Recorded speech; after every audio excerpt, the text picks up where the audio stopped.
The Personnel and Animal Welfare Committee to order. We have a quorum with Mr. Harris Dawson and myself, Paul Koretz, as chair. And we'll begin with public comment. Do we have any public comment cards? There's no general public comment. No general public comments. All right, so general public comments are closed, and we will begin with item number 1.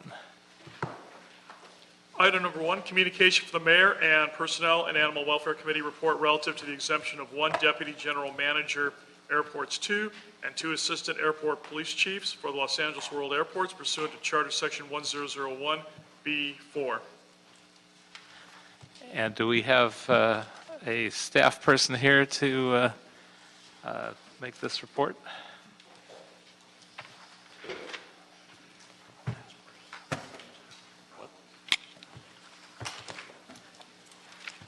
And if we could have Raul from Personnel join us as well.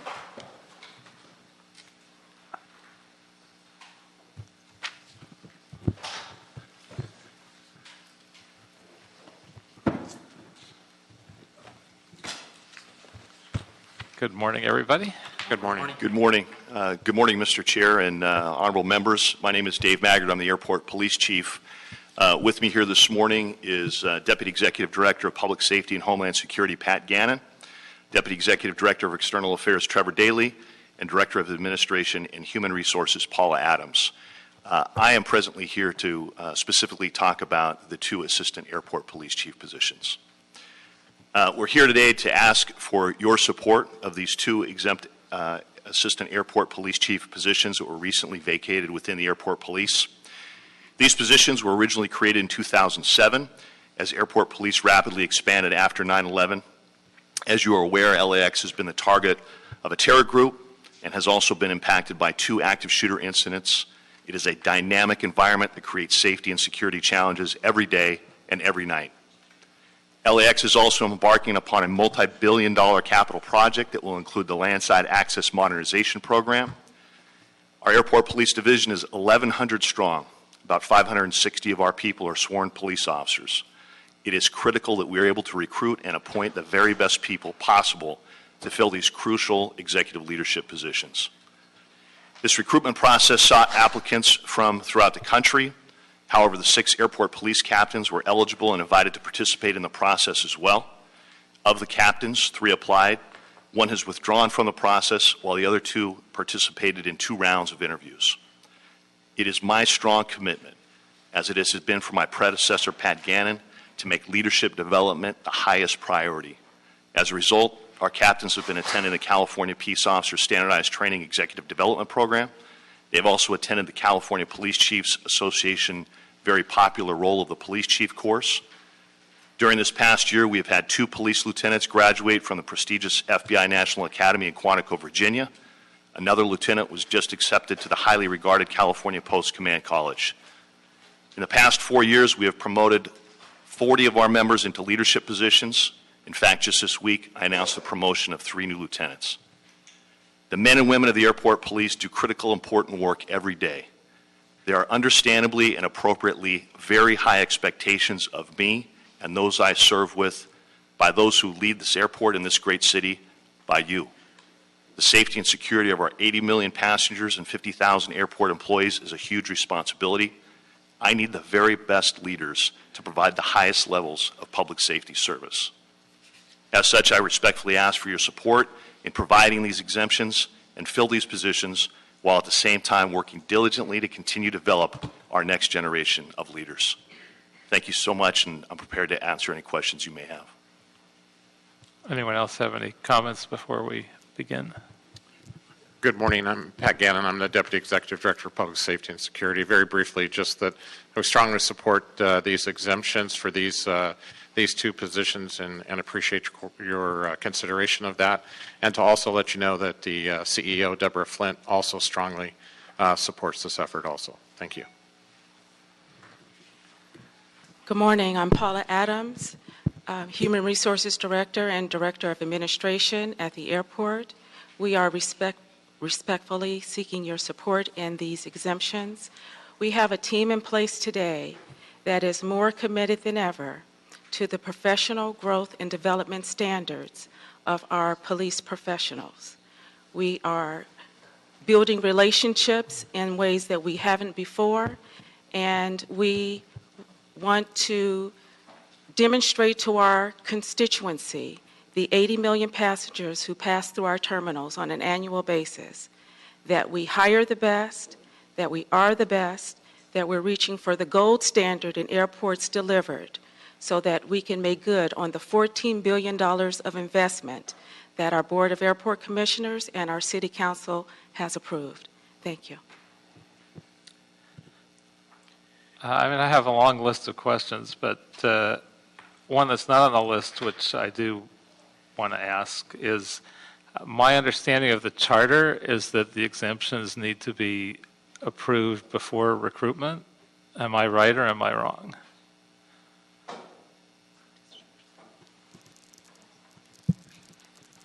Probably Miss Personnel Department. The charter doesn't necessarily outline that the recruitment can occur before. It's just simply the appointment is subject to the approval of the council. In other words, they can't make an appointment until everything has been approved. But there's been situations in the past where there's been an effort to make recruitment take steps as the process, as the exemption goes through the process. Okay, and how many assistant airport police chief positions are currently authorized? 3. And you should know, Councilmember, that these are re-exemptions, these 2 positions. Right. And how many were those, how were those authorized positions filled in the past? What's the history of that?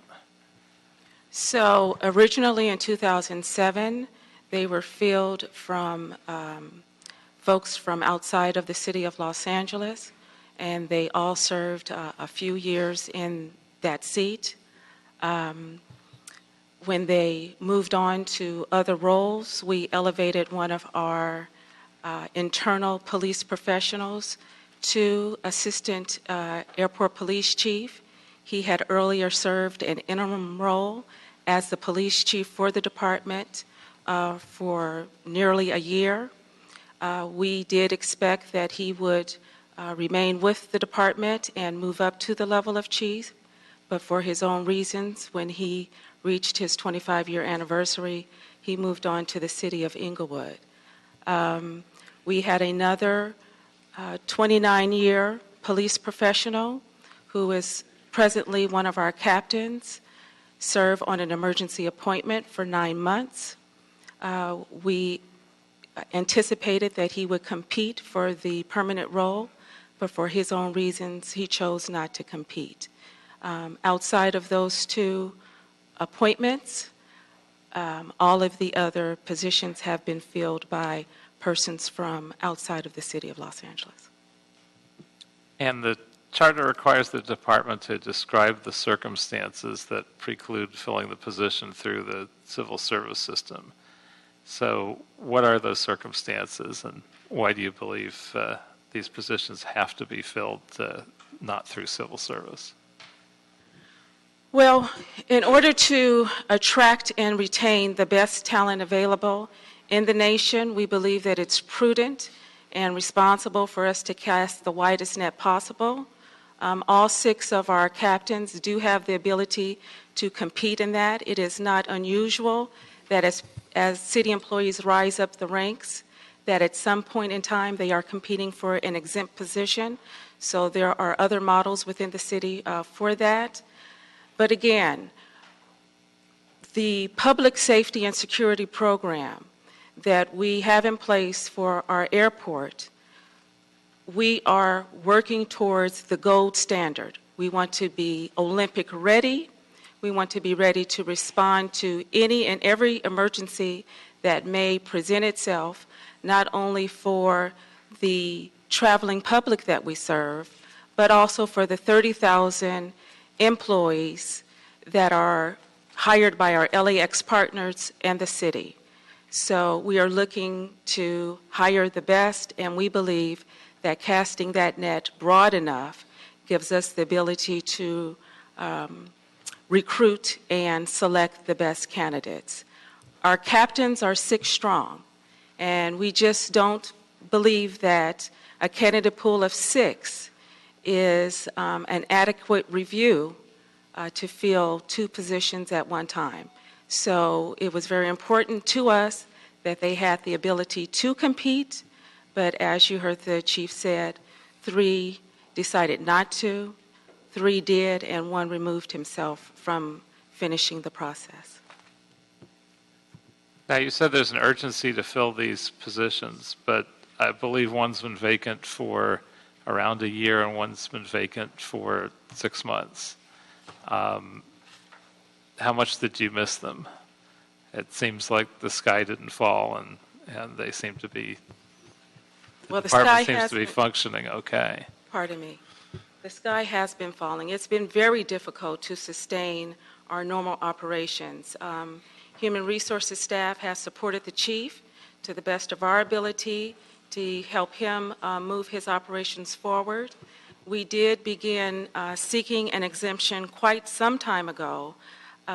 We wanted to run some of our processes parallel, but the vacancies have been felt, and I think that Chief Magger can speak more to that point.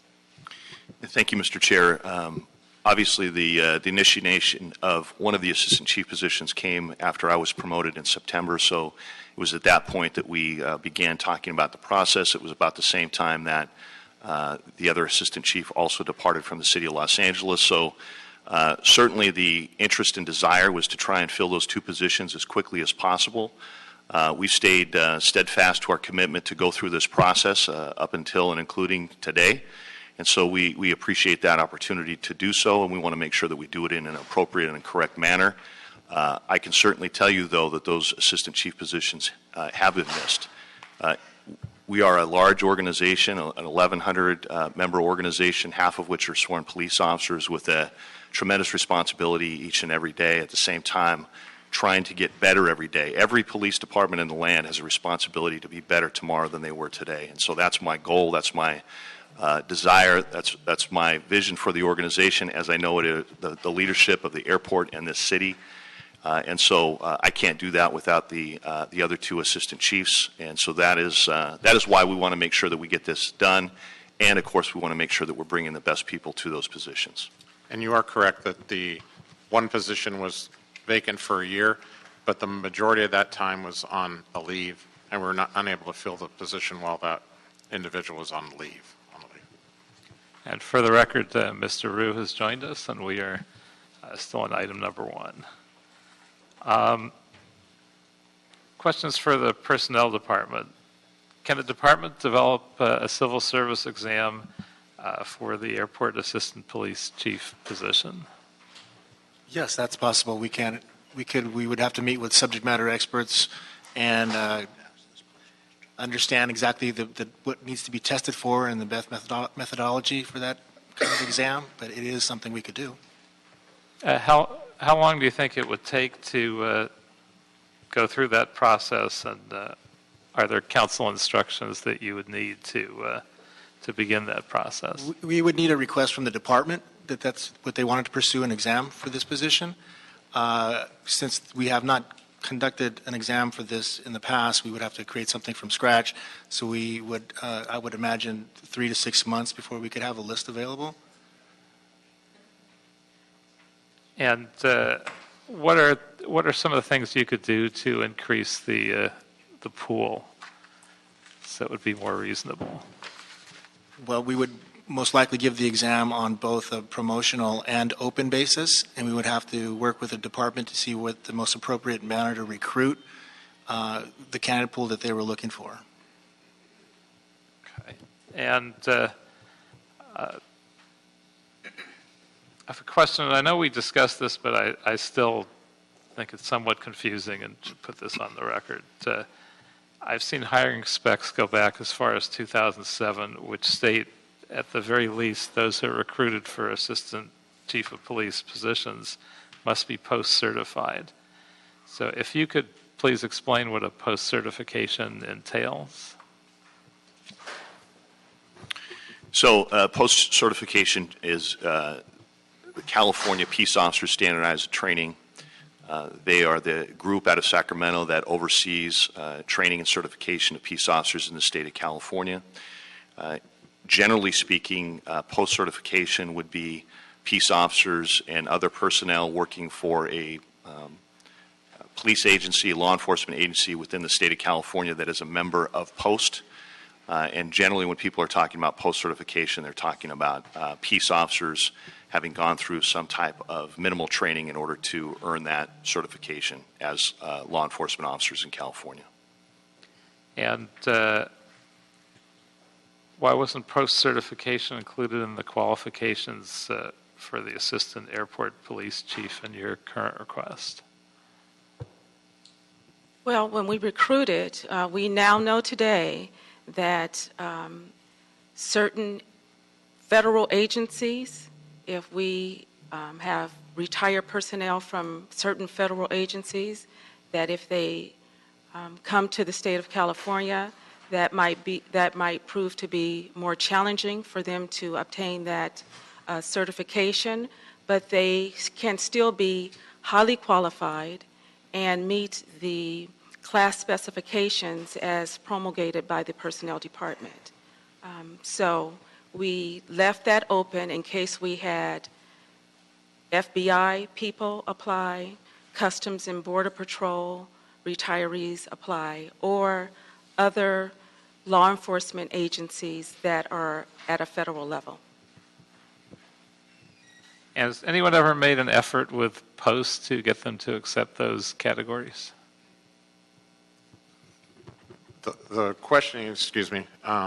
Yes, we have brought that to the attention of POST, especially as it relates to people who are highly qualified for positions, and we didn't think that was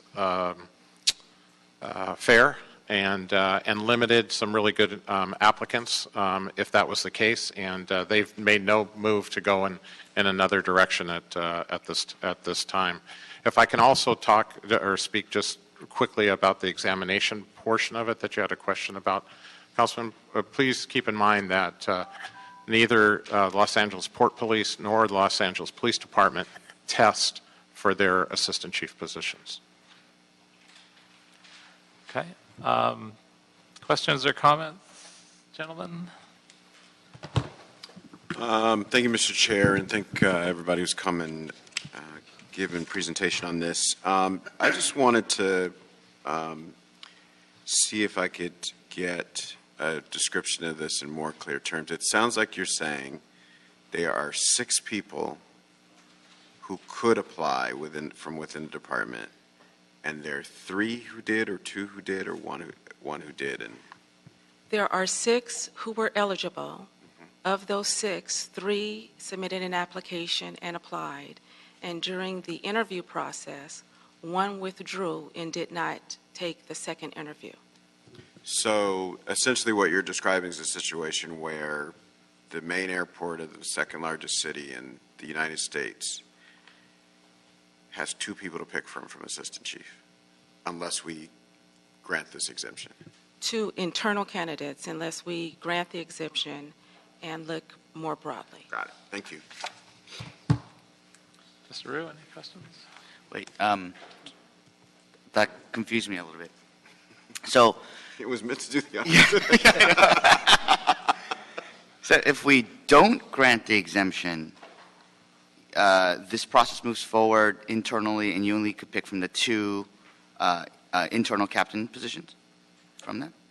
Well, our intention is to fill the positions on an exempt basis. Right.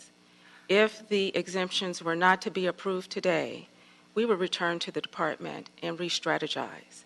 We don't believe that 2 internal candidates is a sufficient candidate pool from which to determine who is the best qualified to fill this leadership role. Right. So, I mean, is there, and I know, this is time sensitive today. Is it?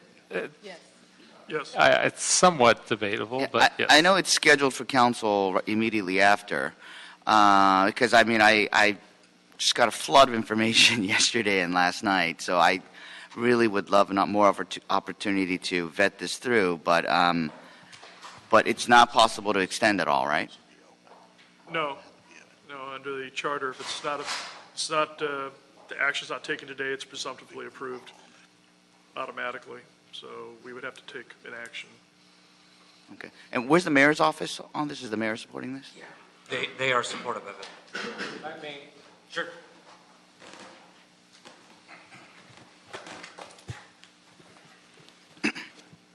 Good morning, council members. Ray Chan, Deputy Mayor.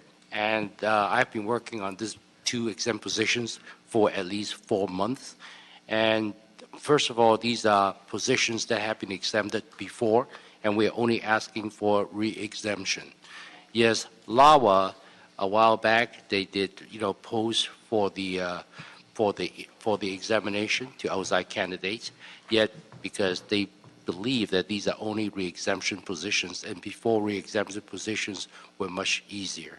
And we corrected that, so we hold off after we notified or announced the exam, and they did hold interview, but after that, we stopped all the process. So now it's getting a little bit critical for us to fill the 2 positions in light of the facts that is all these terrorisms are going on around the world. And so the mayor's office fully supports these 2 exempt positions. And this 2 exempt positions is because we really would like to have a pool of more candidates than only a few at the captain rank. So that's why we hope that the committee will recommend approval of this item and move it to City Council. Thank you.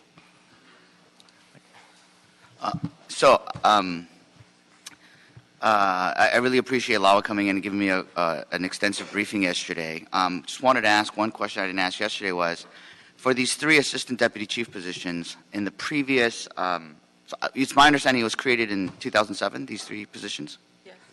So from 2000, for the past 10 years, I was also told that majority of the people who were hired for assistant chief were all from pretty much from the outside? Well, there was one assistant chief who served for many years, who was elevated from civil service to the level of assistant chief, and he also served as interim police chief for nearly a year. But at his 25-year anniversary, for his own reasons, he left the city. There was another captain who served on an acting basis while we were going through the permanent recruitment process. He was in that acting role for 9 months. But when the recruitment announcement was published, for his own reasons, he did not apply. And so we were surprised by that, but that's just the fact. We have 2 left remaining in the process, but the others did not apply. So not this process, but I'm just trying to go over the numbers. So in the last, I don't know if there were 6 hires for assistant chief in the last 10 years, or was it 8? Has there been about 8 different assistant chiefs or 6 assistant different? I would have to think about that for a second. How many there were. Whether it's 6 or whether it's 8, I was told that the majority, 5 out of 6 or 7 out of 8, were all hired from outside the agency. Okay, so that would be correct. Right. So, I mean, and I know we talked about this extensively with LAWA, and you guys want to make sure that you focus on developing from within and taking measures to do that, to foster lieutenants and captains and to have a more robust internal mechanism, because it is very disheartening that if majority of our, the example we're giving to our employees in our internal team, that no one is qualified. So it would be great to, I would like to see more of a robust approach in developing from within, because, it's been 10 years since, and if we could only get a small percentage of the higher ranks being filled by people who served and knows about the department best, it's a travesty. So I think more efforts, and I know you guys are going to double down on your efforts to train from within, but this really can't happen again. And I mean, I have a lot more other questions, but I think the chair, you might have a resolution on this. Well, first I want to hear from members of the public. And so if we could call up Mario Patrick from the Airport Police Command Officers Association, Latasha Wells Amarish, if I'm looking at this right, Airport Police Command Officers Association. Yes, that's correct, sir. Greg Starr, and Marshall McLean from LAAPOA.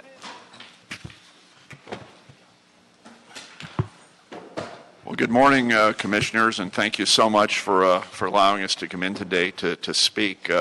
We could introduce ourselves. I'm Greg Starr. I'm president of the Airport Police Command Officers Association. As such, I represent the 6 captains that have been referred to. First, I'd like to just correct a couple of statements that were made earlier. With all due respect, and I have a couple of remarks I'd like to make. First, in terms of correction, in looking at the charter, it very clearly says under Section 101B1 that prior to the initiation of the selection process, approval shall be received from the council to exempt the positions. That's the plain language of the charter. The second point I'd like to make is that it was mentioned that previously we had a captain who served as an acting assistant chief for a number of months. And normally we give 1 minute, but I think we should do 2 minutes for all public speakers on this item. Oh, I'm sorry. I didn't know I was limited. I apologize. Anyway, with him, he did apply for the position that was open. He was not selected. At any rate, here last when the positions were open for the assistant chiefs, our association did request that acting positions be made in order to develop our leaders going forward. We never received a response from LAWA for that.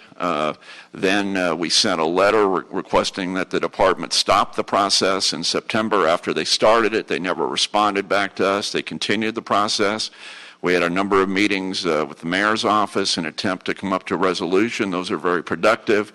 Unfortunately, they did not result in any kind of settlement, and we share the department's desire to ensure the safety and security of world's busiest origination destination airport. We want to work in partnership with them. Thank you. Good morning, everyone. Thank you for your time this morning. My name is Mario Patrick. I'm also a captain with the Airport Police representing the Command Officers Association. I have a quick, brief, prepared statement that I'll go through quickly, and I'll be glad to take any questions. First of all, we work closely with our command staff. We're not rebel rousers. We're not troublemakers. Our personnel files and our relationship with our subordinates, our peers, and our coworkers will support this. I am the captain that was spoke of who withdrew from the process. I didn't resign from the process. Unfortunately, I was forced to withdraw from the process after advising HR that the interview date, my second interview in the selection process for assistant chief, conflicted with the vacation in which my wife and I had spent $2,800 to go to skiing and snowboarding in Denver. I was told that there was quite a bit of coordination required to get the board together, and they couldn't accommodate my request to be rescheduled. I'm a 27-year veteran with the city of Los Angeles. I started with the city as a 19-year-old security officer. I've interviewed for security officer, police officer, field training officer, sergeant, lieutenant, captain, and assistant chief, and in 27 years have never asked to have an interview rescheduled. No airport police captain, you are correct, has been promoted from within in 10 years. We've hired 7 assistant chiefs from the outside. It doesn't take 10 years to develop one of us to promote. If we're not qualified, if having college education, law degrees, master's degrees, and extensive related training, education, time on the job, working at numerous airports throughout Los Angeles, Palmdale, Ontario, Van Nuys, if the training, education, and experience doesn't qualify us, then what will? What does qualified look like? Does it not look like us? As I said, we're creating an environment while the airport police is becoming attractive to hire retirees looking for a double-dip retirement, while at the same time creating a glass ceiling for existing captains within our own organization. Thank you. Thank you. Thank you. I'm Latasha Wells Amerson. I'm also a captain at Airport Police and the vice president of the Command Officers Association. Thank you for your time. I want to be very practical in what I say to you today. I need everybody to understand that this is about fundamental fairness and opportunity. It is not about professional development. I'm one of the captains that they spoke of that has a law degree. I'm a practicing lawyer. I teach at the university. I am not clear on what more I would need to do in order to be considered legitimately for a position in the organization that I have worked at for 25 years. I started my career at age 20 in this organization and have worked my way to the rank of captain, only to find that the ceiling is made of not glass but cement. And that is the case for each of the airport police captains. I don't know that there is any documentation that would suggest that any one of us would not be qualified if given the opportunity to fill those positions.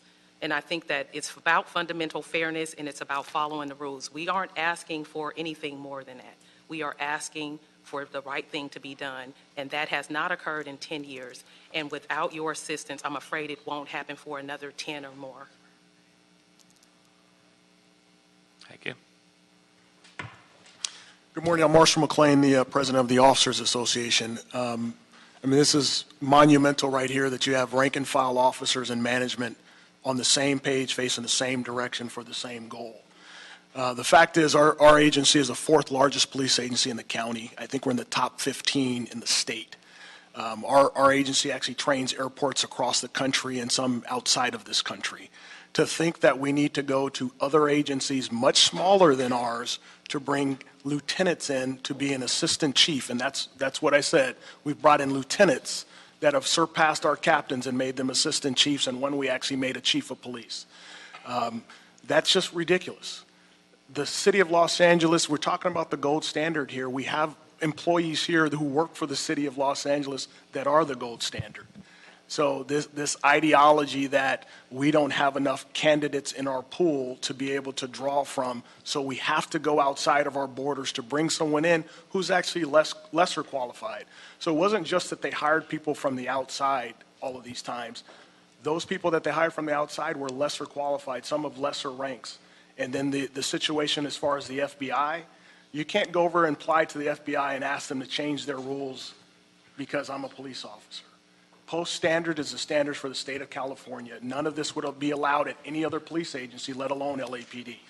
And the fact of the matter is, the actual director, the head of post right now, is a former FBI agent. So this ideology that somehow it's unfair for FBI or we're going to miss out on that training just isn't true. I did speak to the director of training for post, and he actually said they do not make any waivers for federal law enforcement because their standard of training is lesser than that of California. That is a fact. Thank you for your time. Thank you. And this is a difficult issue. I'm hearing on one end that we're not following our civil service practices, which are there to protect employees and to guarantee fairness. And at the same time, we're hearing that we have some very qualified candidates in an exemption pool. So I think we've been going in a wrong direction. I think 10 years is a particularly long time not to have hired from within. So I'm going to suggest a compromise, that we approve the mayor's recommendation to exempt one deputy general manager and one assistant airport police chief position. I'm going to suggest that we deny the mayor's recommendation to exempt a second assistant airport chief position, and that we direct the personnel department to develop a civil service exam for the second assistant airport police chief position.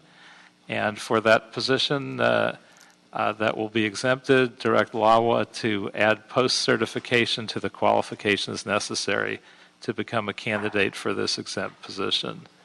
In addition, I would ask that we direct the personnel department to ensure that post-certification be included as a condition of employment when drafting the assistant airport police chief class specification, and that we direct the Personnel Department to report back in 3 months with a status report on the development of the civil service exam for the Airport Assistant Police Chief position.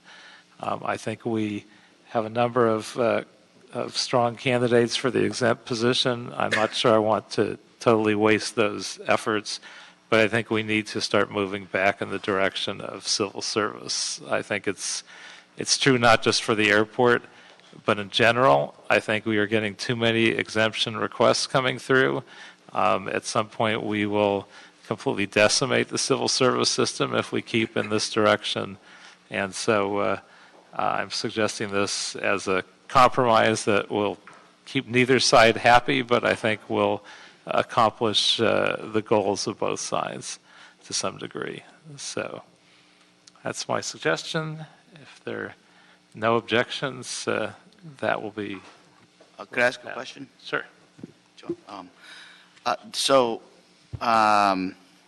There's different pieces to that motion. I want to ask LAWA and the LAWA's HRs. Is that possible? I mean, does that work? Would that work for you?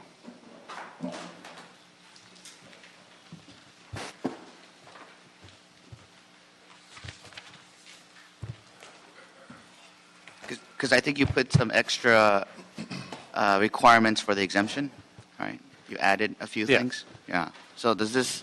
I mean, can this be done in time? Today? This proposal does not work for us. Now, can a civil service position be created in the future and be filled? Yes, it can. But today we have a critical need to fill the positions. One of the speakers that just spoke, who indicated to you that she has a law degree, she does. I've worked with her for many years. She did not apply for the position. We cannot consider folks who do not apply for the position. I might also make one point of clarification, and that is that while we have not elevated anyone in a 10-year span, we're not necessarily talking about this row of people here. 2 of our captains have been in that role for 3 years, 1 for 5, 1 for 6, 1 for 7. One of the candidates who did apply has been in that role for 13 years. I would respectfully request that this committee allow us to move forward with filling the 2 exempt assistant chief positions and also move forward working with the personnel department to create an exam for future consideration for positions that become vacant. 3 years, 5 years, 6 and 7. These folks were not around during the span of time that was articulated in this role, I should say, for the span of time that was articulated earlier. So let me ask, legally or administratively, is this possible? Or I understand your recommendation is you want both of them exempt, but legally and administratively, what the chair proposed, is that possible? I can't speak to legally, but I do believe administratively it is possible, but I would refer to the personnel department to weigh in on that. Okay. Do you have a question? Okay. It is possible. A concern might be the fact that you would have 2 people doing the same job, one of them being exempt, one having civil service status. So they would be different, have different status, but they'd be performing the same job. But it is administratively possible. We can conduct a civil service exam and make a civil service appointment to that class. Any other questions or comments? If I may, Chair Koretz, our workforce, our public safety workforce is expanding. Our span of control is growing. To the earlier point, urging the council to approve the exempt positions, there could be opportunity for growing that tier within the organization through the civil service system. But I would present to you that now is not the time to hold up these critical appointments in order to move in the direction that we agree we should be moving. We are committed to developing our personnel so that they can rise. I disagree that there is a glass ceiling. Everyone who is at this table, I know them very well. I've been with the Department of Airports for 18 years. I submit to you that I will work with them personally to make sure that they can rise to the ranks, but we also need a commitment from the candidate pool that they will apply. Just two more quick questions. So what would, if we did the motion and one of them were to go through civil service, what would the delay be? 6 months. Or maybe it's over Minimum. 6 months? At the outset, I would imagine 6 months, but we could, 3 to 6 months, I would imagine, to create an exam. We'd have to open it for filing. We'd have to schedule interviews, and then there would be an establishment of a list. Then the department would have to do their certification interviews and an appointment. So that was going to take some time with scheduling. 3 to 6 months. You know, as the chairman stated earlier, this is a huge critical issue, not just for the airport police, but for throughout the city of LA. With 47% of our entire workforce eligible for retirement by 2019, there is a tremendous need for capacity building, cross-training, mentorship, leadership, because we can't, I mean, I agree with what some of the other speakers said. We can't wait another 10 years for us to create a pool of candidates from within to fill these ranks, because we don't have enough exempt positions. And we need the ability to hire. But does the mayor's office or LAWA, would you guys be okay with with the chairman's motion? Would that work for you? Mr. Chair, members, if I may, just wanted to speak generally with regards to the process. I understand your interest in the process, particularly the long-term process, and I can't speak to the history. I do know that the Port Police have just used exempt positions to fill critical executive leadership positions in their police department, and I will perhaps implore you to consider the immediate need from a public safety standpoint to fill these positions. These are not just normal public or exempt positions. These are public safety leadership positions that, quite frankly, are desperately needed at the airport. And so that is my plea to you. That is what I need. I wouldn't be here if that wasn't an important need, and I would just ask you to reconsider filling those 2 exempt positions. If I could add something, please. Actually, next week will be my 39th anniversary with the city as a city employee. I understand the need and the desire to have to promote people and to bring people up through an organization. I think we all think that that's important. The other thing, though, too, is that in that 39 years, and everybody across this table representing LAWA has been in management positions for a long time. Our responsibility to the city is not only to promote and to develop our personnel, but is to protect the city to the best of our ability. And our judgment is what you pay us to do, is provide that judgment that's been developed over many, many years to protect this city in the way that it deserves to be protected. And so for that, we need to promote, we need to encourage people from within to apply. We also need to be able to open it up across the country in any way that we can. We're not talking about issues at the airport that are static issues, that nothing ever happens, those types of things. The chief mentioned before, this is dangerous stuff. This is important stuff. Councilman Harris-Dawson mentioned before about the second largest airport in the United States, the 5th in the world. There are incidents happening every single day around the world that attacks on aviation and attacks on on critical infrastructure. It's our responsibility to find the best people possible for those particular jobs. So please allow us to be able to fill these exempt positions, allow our people to compete, and allow us to develop the organization to be in a position to be able to compete for those positions in the future. Thank you.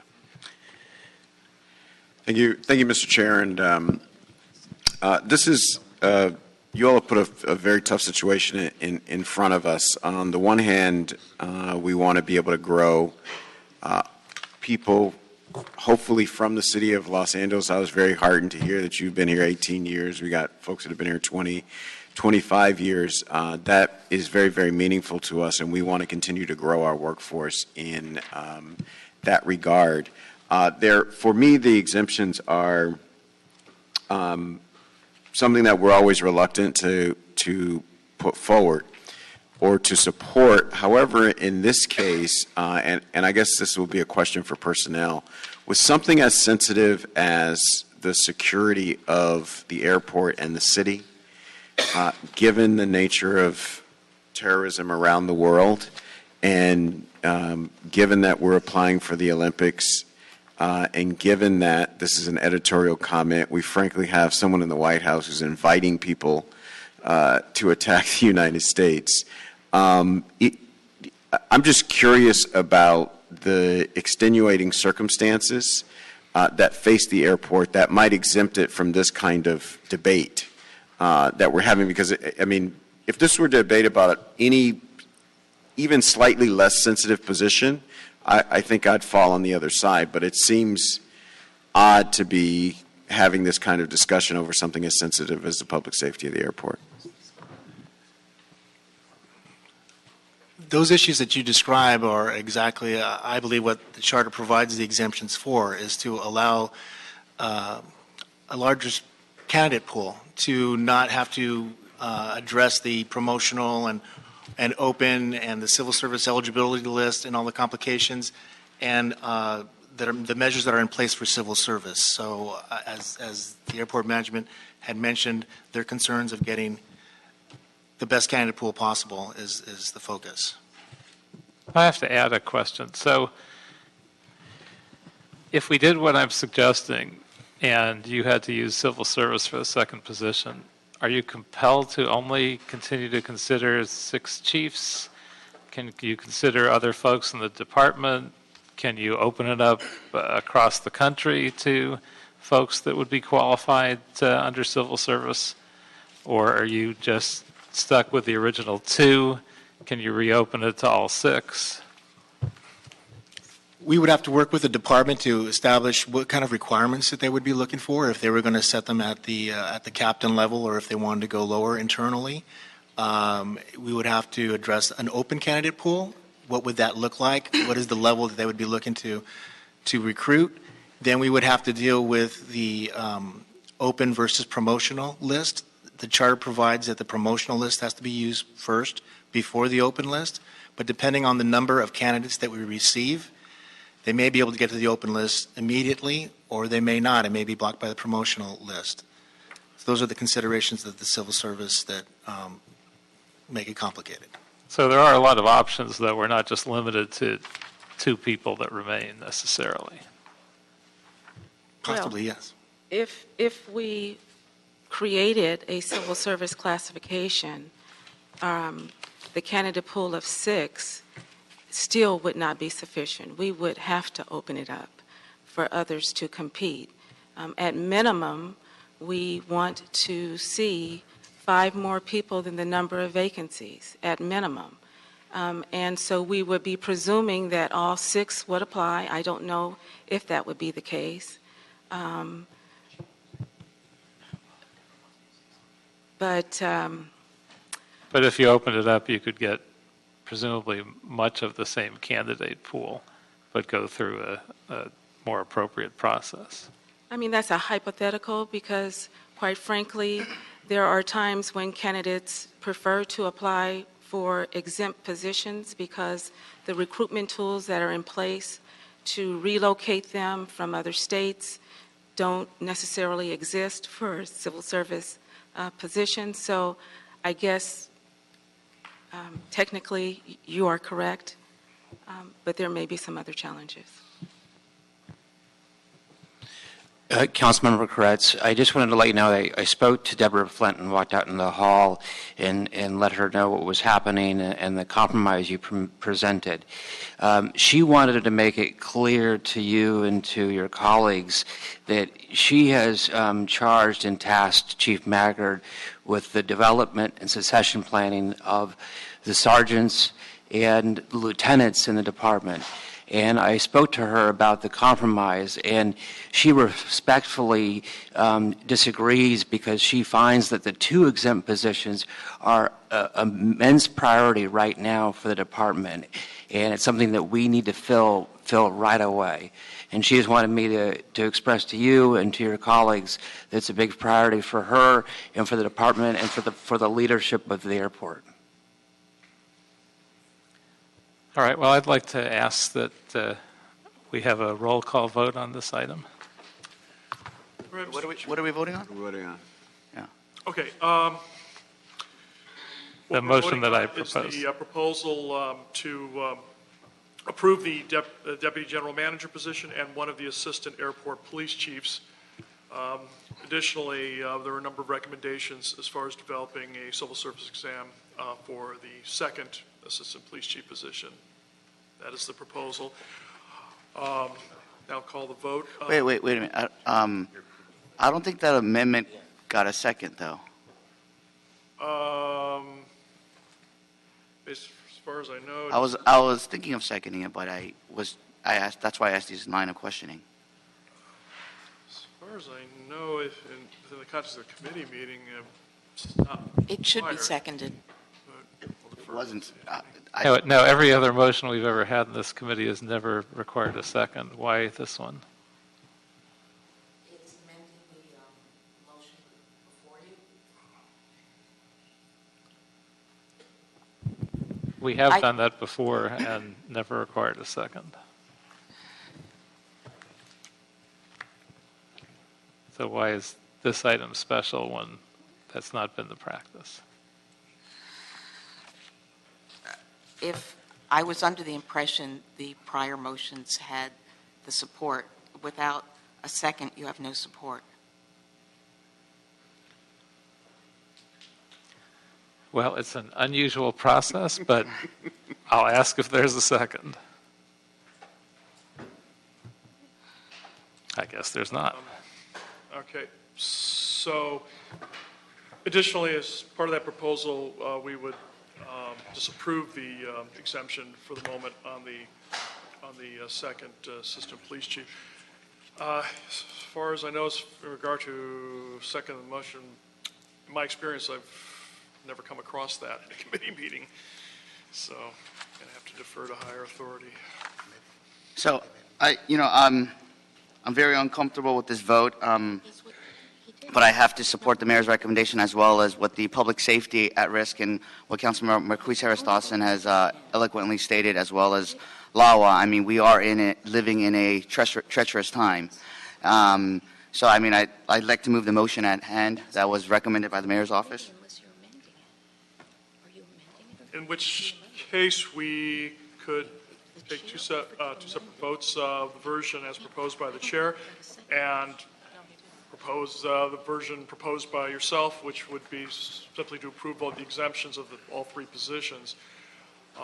If the And although we haven't had a vote like that in this committee, usually on a critical item like this, you'd have a majority and a minority report. that would be the case, and if no clear-cut decision was made, it would be submit without recommendation. So, depending on how the vote goes. So, do we want to proceed in that manner, Mr. Chair, then? Take a vote on... Well, we have no seconded or... motion. So I guess I would move that we... Is there a second to the original motion? Yeah, I No. put the original motion. I'll second the original motion. Okay. I mean, no, the original recommendation as in the agenda. Right, well, Yeah. what was, Just, All right, which case then we would take a vote on the original as proposed, which would be the exemption of the 3 positions as requested in the mayor's communication. So if we could have a roll call vote. So we'll go for a roll call. Mr. Chair? No. No. Councilmember Rue? yes. Councilmember Harris Dawson? yes. Which case the original motion is carried, and that would be going forward to council. And I'd like to ask that we present a minority and majority report on that item. Very good. Thank you. All right, item number 7.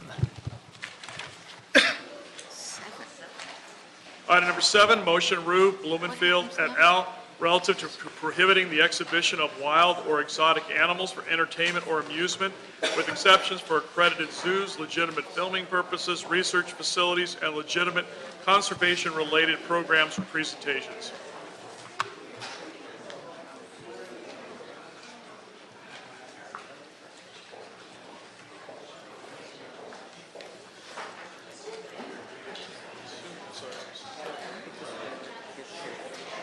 Must be. I guess they want to have parties with exotic animals. Or not.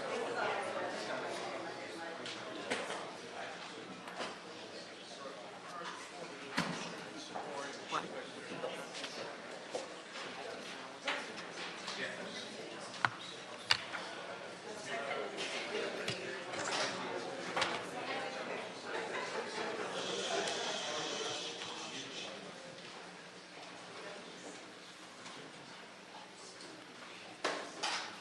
All right, do we have a staff report on this item? I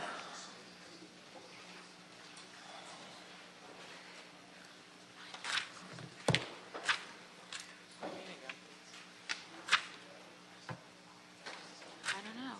I saw Brenda just a second ago. Oh, there's Ms. Barnett, do you have someone from the department that would like to present a staff report on it?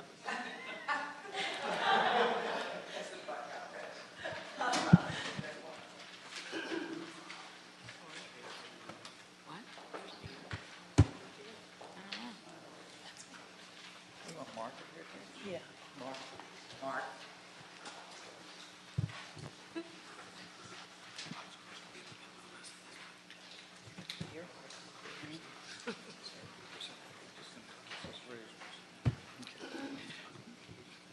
Good morning, council members. I'm Brenda Barnett, General Manager of Animal Services. I'm actually going to ask Mark Salazar to speak a little bit about this motion. We've been working with Council Member Rue's office on this back and forth and talking about it a little bit. And I think that since Mark is probably the most knowledgeable person on our team on these issues, that we'll just ask him to speak a little bit to that. Good morning. Mark Salazar, Director of Field Operations. Where the motion was left off at, as the department understands it, is that there's an introduction of possibly a citywide ban for the animals across the city being used in these types of events, and that it has been an area where the city attorney's office has felt that there might be some challenges with a ban, and we understand that Councilmember Rue's office has been in discussion also with the attorney's office to kind of challenge why those bans might be challenged, and that we are waiting on a response to find out where the next instruction may be to move forward with looking at other options as opposed to just specific locations and restrictions for these animals at these types of events. Just in terms of if I jump right back in, just in terms of a general policy, we certainly have a grave concern about the health, wellness, and safety of any animals who would be used as draws to a party where there's a lot of activities that alcohol, et cetera, that would possibly endanger the animals, that would make it unsafe for them to be sometimes let out of their cages and walked among the people at the party. So we do have grave concerns for that and look forward to working with the city attorney and the councilman's office to get a good resolution to this. Mr. Rue, do you have any introductions to this you'd like to make as well before we take public testimony? Okay. All right, so we'll take public testimony 1 minute per person, and we will start with Richard Nyberg from Bob Dunn's Animal Services, to be followed by Paul Hahn from the Wildlife Learning Center, and Shri Shankar.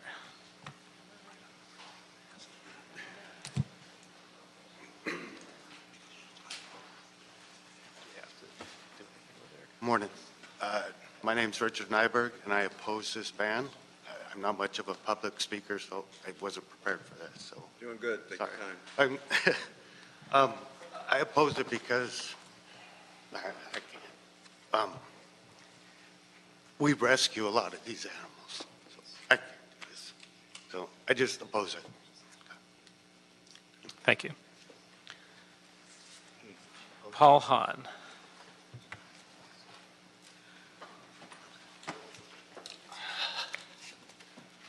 Hi, good morning, everyone. Thank you for this opportunity. My name is Paul Hahn. I'm a wildlife biologist, co-founder, and president of Wildlife Learning Center. I've been a wildlife biologist studying animals in the field and in captivity for 30 years now, and I oppose this proposal as well. Wildlife Learning Center was founded in 1998 to provide sanctuary to rescued wildlife in need and to teach the California state standards through experiential programs created in collaboration with local LAUSD principals and school teachers. To date, we have taught over 22,000 educational programs to predominantly Title I LAUSD school children through our outreach programs alone. LAUSD continues to provide funding to our programs for the past 15 years because they are effective. Children that are exposed to the living visual aids exhibit more retention of the Common Core standards and show increased interest in careers in the sciences. Oh, geez, that went fast. Thank you. Could I have another 30 seconds?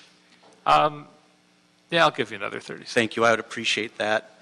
I would just ask that a lot of the arguments for this ban or anthropomorphize. They're emotion-based, and we understand that because we all love animals. The animal people that take care of them, and council on the other side, school children. We all feel strongly, and I just ask that that we look at each of these organizations as individuals and not lump us all together, because the different things that we offer are different than other organizations. Thank you. Shri Shankar. I'm ceding my minute to Catherine Doyle.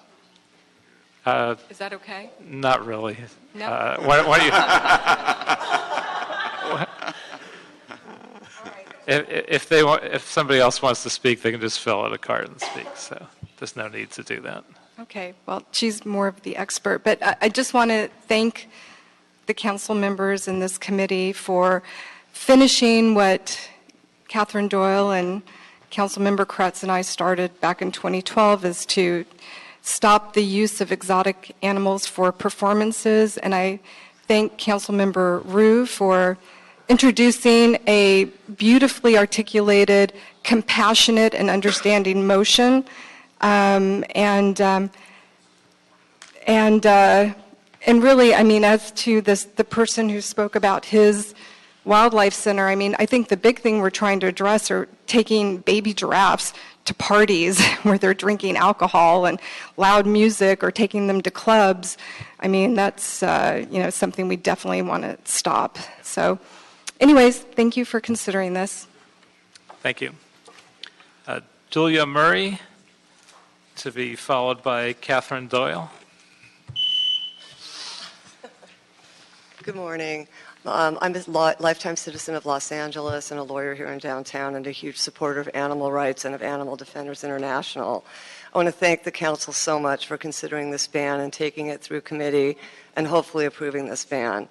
The ban on wild animals being used for entertainment or at parties, by ending this, it will promote the city of Los Angeles from not participating in animal abuse, captivity, and torture. To get these animals to do these tricks for entertainment requires abuse, they're not performing because they want to, or they're not performing for treats. Also, it will promote the safety of the citizens of Los Angeles by not having wild animals in their midst that may escape, and they'll be pretty angry when they do from what they've gone through. And finally, Los Angeles will send a message to other cities, as the state of California is always the leader in this nation on social environmental issues. This will send a message to other cities that you do not want to promote the abuse of animals to entertain human beings. Thank you. Thank you.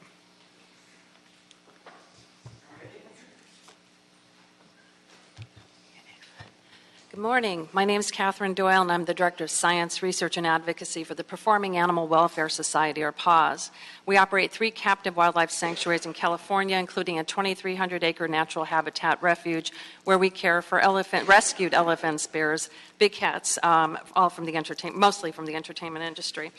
Wild animals exhibited in traveling shows, at parties, and other events pose a serious threat to human safety as they're in close proximity to or in direct contact with the public, and this includes elephants, the elephant, giraffe, and lions reported at house parties in L.A. Earlier this year, a friend told me she had recently attended a housewarming party in the Hollywood Hills for a new neighbor. She was shocked to see 2 men struggling to wrangle a juvenile tiger on a leash. The public just doesn't understand how dangerous wild animals are. People mistakenly believe a handler can control a wild animal with a leash or command when this is not the case. And this includes not just big cats, but smaller mammals as well. And even though these animals may be born in captivity and hand-raised, they retain their wild instincts. You can finish your thought. Oh, okay. Just to finish it, actually, first responders to an animal escape are usually law enforcement, which may be called on to destroy an animal. In the past, LAPD officials have expressed concerns regarding the close proximity of wild animals to humans, both inside and outside of performances. And of course, there's always the potential for legal action against the city should an injury or death occur. So I urge you to please support this ordinance. Thank you. Eric Weld, Michael Morris Jr., Joseph Moreno, and Leo Bryan. And maybe all of you could come up to save us a few seconds since we're running out of time for this meeting. In that order? Yes, please. My name's Eric Weld, and my wife and I own a company called Hollywood Animals, where we provide animals for film, events, education, and other such organizations. An important thing to note here is that we are regulated by the USDA. We are regulated by California Fish and Wildlife. I have 3 LA County permits and 2 Los Angeles Animal Services permits to exhibit our animals. All of these institutions, in one form or another, care about animal care, animal husbandry, and public safety. I've talked to LA Animal Services numerous times, including Mark Salazar on a few occasions. There are professionals who do this and do this correctly. The juvenile tiger that was on leash, I don't know who that was, but that is a big mistake. When we do displays, we have shift from cage to cage, from trailer to enclosure. So there are people that do this correctly. Thank you. Hello, I'm Michael Morris. I've been an animal trainer for the motion picture industry for about 25 years now, a member of 399 Teamsters Union. We do very few events, but when we do, we try and make them very safe, and we try to educate the people while we're there. I don't believe we just go to just show off the animals. We take care of them, we love them, and I believe they're very well cared for. Thank you. Joseph Moreno. Hi, I'm Joseph Moreno. I am actually an LAUSD student. I am social justice, and I am 12 years old.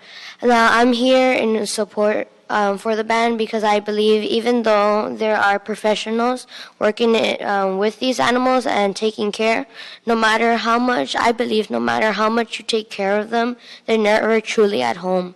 When you take someone or something away from their place of belonging, from their families, from their parents, I believe it's a sense of grief. You feel sadness, and who wants to be like surrounded by little kids? Like potentially they could harm the animals without knowing as well. And I feel it's a risk to the animals and to the kids as well. Thank you. Thank you. Hi, my name is Leo Bryan. I'm with the Humane Society of the United States, and we applaud Councilmember David Ryu for introducing this legislation. Exotic animals used in circuses are routinely beaten, poked, shocked with electric prods, all to force them to perform unnatural tricks for the unsuspecting public. Tigers and lions are made to jump through flaming hoops, and bears are made to wear silly costumes and ride tricycles or balance on balls, all just for our amusement. After a show, they're typically locked up or chained up for the majority of the day with no chance to express any natural behaviors or socialize with other members of their species. Additionally, renting wild or exotic animals for display at house parties is not only terribly inhumane, but it is also a great danger to the public. The Animal Welfare Act, enforced by the USDA, creates only minimum standards for animals in traveling acts, and it is poorly enforced. We've already seen LA and California lead the way with its bullhook bans, and we urge you to take the next logical step and compassionate step. Thank you. Next speaker is Patty Shankar, to be followed by Felix Helmstreet, Matt Russell, and Lindsay Laris.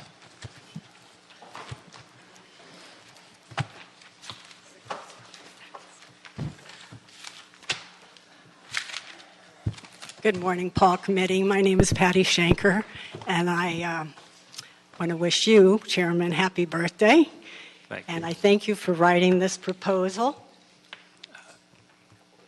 I'm here to thank you for seeing the importance of this ordinance for animals and people, and for improving on the original one to include circus animals who suffer terribly day in and day out. Martin Luther King Jr. wrote, "Laws may not change the heart, but they can change the heartless." And that's what you're doing here, making LA a kinder world for the animals and a safer one for her residents and her visitors. Wild animals don't belong at loud parties or charities or weddings or any other celebratory event in people's lives. They live miserable lives, beaten, caged, chained, and denied any semblance of a natural wild life. Because they are wild and never lose their wildness, there is always the chance of harming people. I look back, anyway, I ask you to please. Finish your Okay, sentence. thank you. I look back in shock that smoking was ever allowed on planes due to the danger it presented. And soon, most of us will feel the same about our being around wild animals for entertainment. So thank you, City Council. Also, if you do pass this, when you do pass this, you will be showing your support for the recently introduced federal bill, the Traveling Exotic Animal and Public Safety Protection Act. And I'm very proud of LA City Council. Thank you. Thank you. Felix Helmstreet. My name is Felix Helmstreet. I'm in 5th grade and I go to Larchmont Charter School. Thank you for letting me speak here today. And thank you, the PAW Committee, for expanding this bill to include animals in circuses and in other shows. This cause is extremely important because animals are beaten and shocked using whips, tasers, and other methods like hands and feet and other weapons.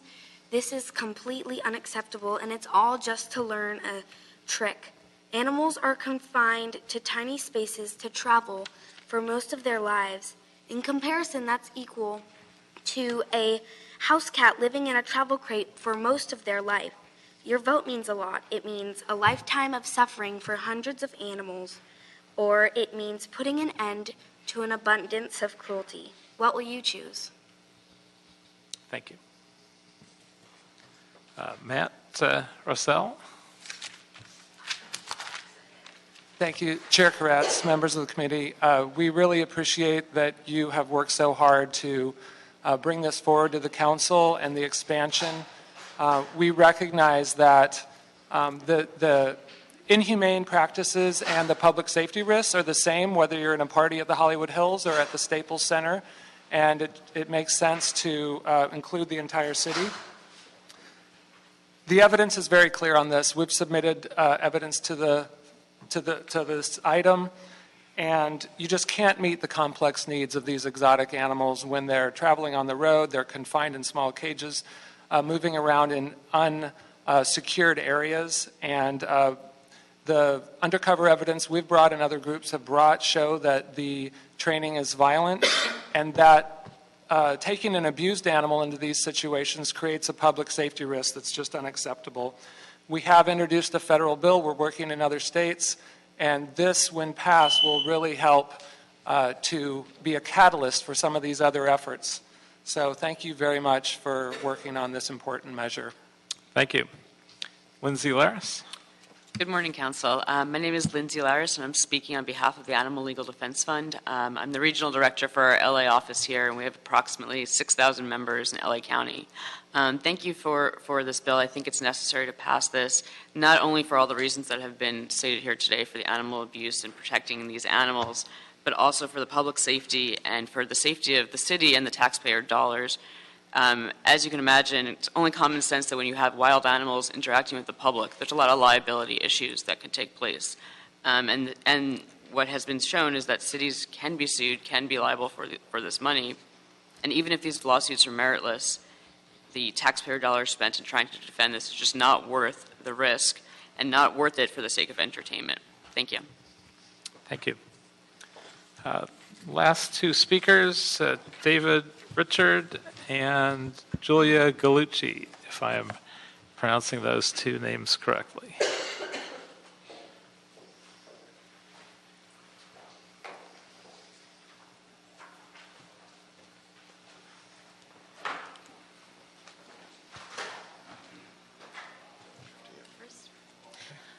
Hello, my name is Julia Gallucci. I'm a primatologist with PETA.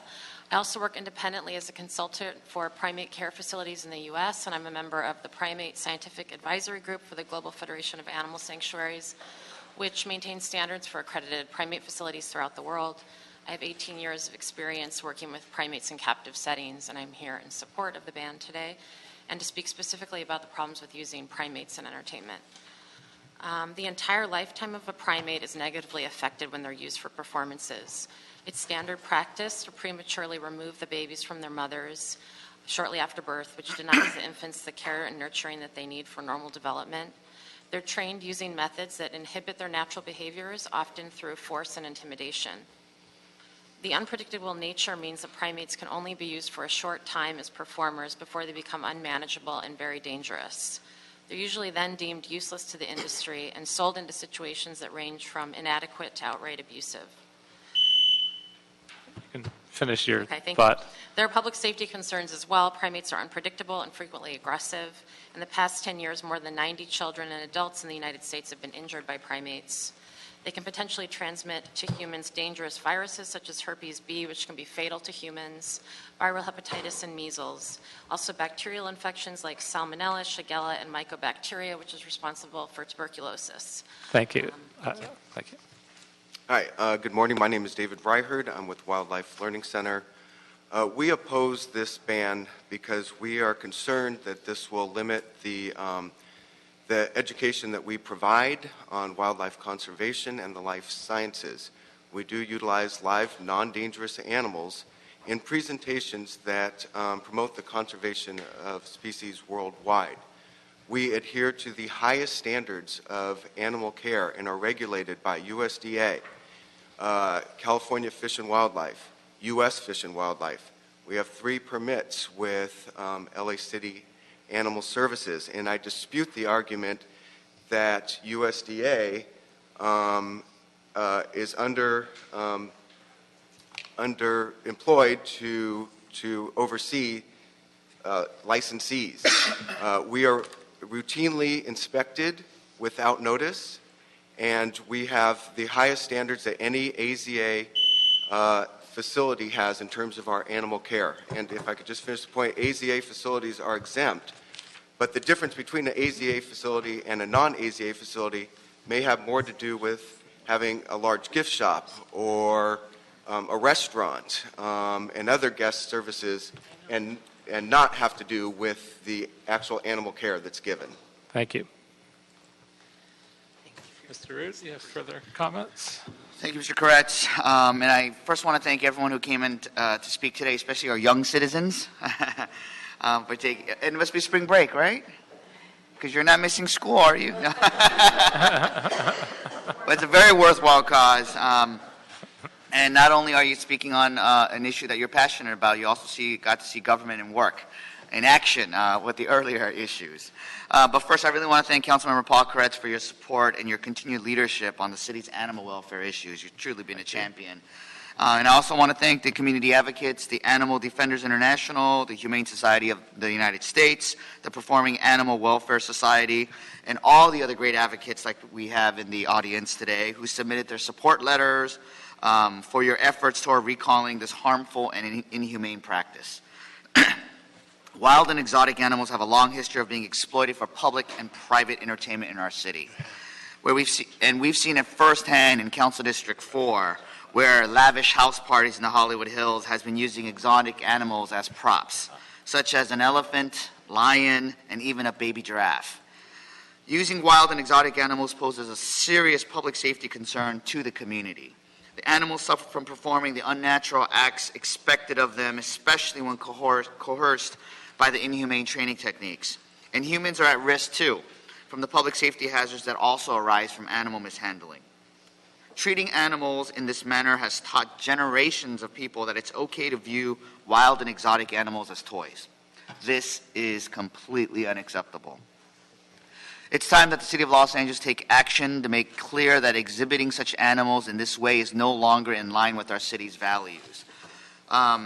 But I'd like to note that for some of the other speakers that my motion does provide an exemption for accredited zoos, legitimate filming purposes, research facilities, and legitimate conservation-related programs or presentations. And I do want to touch a little bit more on filming and why legitimate filming is being exempt from this ordinance. And that's because the use of animals in film production in Los Angeles is much better regulated and overseen compared to the regulation in other cities where film production may go if it were no longer allowed here in Los Angeles. We encourage film production companies to continue to move towards computer-generated wild and exotic animals, which allow for the same movie magic without the risk of endangering animals or public safety. And they could go even beyond, right? Even fantasy animals. This concern is not the same with other animal exhibitions whose profits are made from local audiences. This is an important step forward for Los Angeles in its effort to be the most humane city in the United States. I urge all my colleagues to support this motion to prohibit the exhibition of wild and exotic animals for entertainment. Mr. Harris. Thank you, Mr. Chair, and thank you for being a leader in pushing the City of Angels to live up to its name with regard to humanity to animals. The cruelty that we can have towards animals and laugh at it is astonishing, and I think this motion goes a long way to moving us away from that activity. I can remember as a child, I'm still frankly traumatized by it. At our school, we had a monkey come for a party one, or someone brought a monkey, and the trick the monkey did was smoke a cigar. And the very next day, they taught us about how bad smoking was for you. So it's like, and again, that's something that would, at the time, seem rather benign, but was obviously incredibly cruel. So we thank you for this motion. I had a quick question because something one of the folks who gave public testimony just piqued my interest, and because of my traumatic story. Does this impact programming? Do we know if this impacts programming between the zoo and our school district or local schools? Because I know there are some programs that are really, really helpful and teach kids involving the zoo and schools. I mean, we could call up the department, but to save time, the motion does allow for an exemption for that, for conservation-related programs and presentation. Got it. So thank you. I'm happy to enthusiastically support this motion. And I certainly will as well. And there are a lot of things I might say, but in the interest of time, I won't. I'll just applaud all the good work that folks have done that are here, and Councilmember Rue. I will suggest that you work with the Wildlife Learning Center as this moves forward, because I'm not entirely clear that this impacts them, and if not, that it might be appropriate to find a way to make it work with them. Okay, so without objection, this item will be passed. And we'll instruct the CAO to work with the city attorney on the proposed draft ordinance, and also to report back on the estimated cost of implementation and enforcement. Since we are out of time, I will suggest that we take item number 3 through 6 on consent, if there is no objection. And we should take item number 2, though, very briefly. So if we could have staff come up to address that. Item number 2 is communication from the mayor relative to the exemption of 1 assistant general manager and 3 executive assistants to the general manager for the Los Angeles Department of Water and Power for the civil service pursuant to Charter Section 10041B4.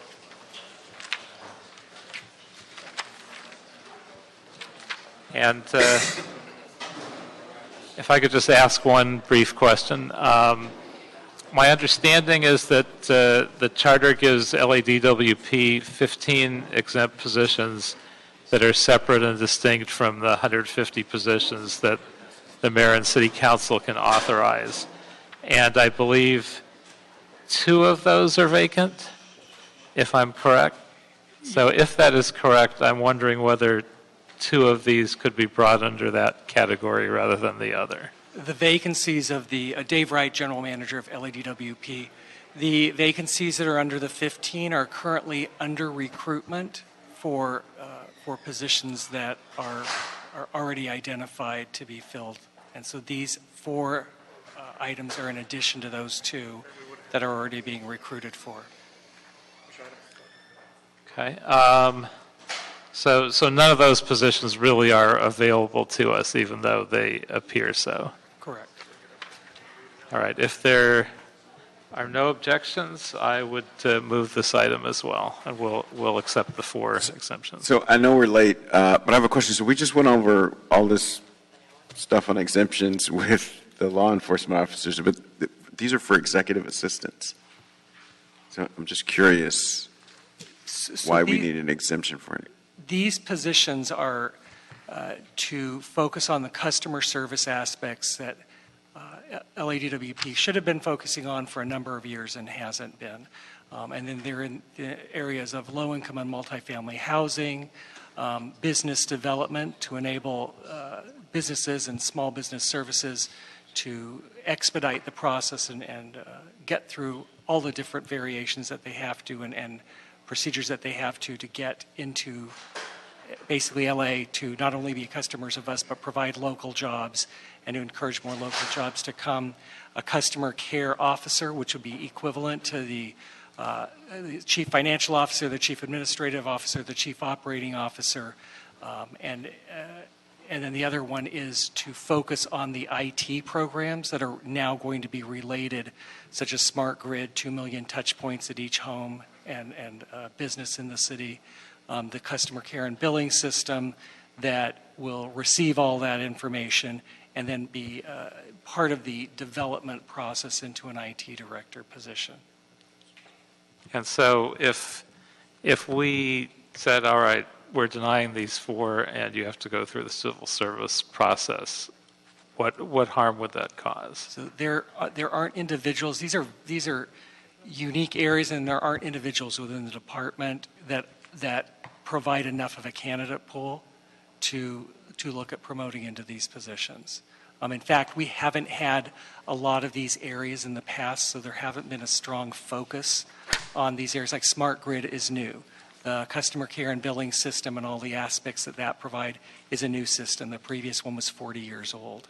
The multifamily housing, we haven't focused on that as an area of, and rental units as a specific area that we want to provide specific support for.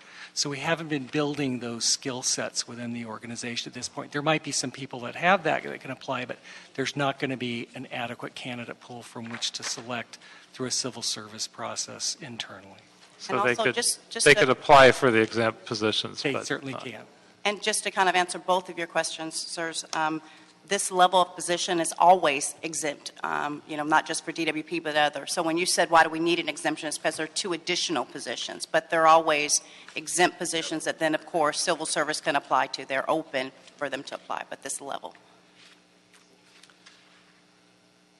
All right, well, if there's no further concerns, I will move that we approve those positions without objection. Mr. Chair, this is outside of the 15 positions normally authorized by charter. Yes. Okay. Yes, this is part of the 150. Very good. All right, thank you very much. And one more thing, Mr. Chair, in regard to item 3, it's been brought to our attention that there's a technical correction CAO report that was taken on consent. I'm sorry. Good morning, Emily Zen Cervantes from the Office of the CAO. I just want to make a quick amendment to our report.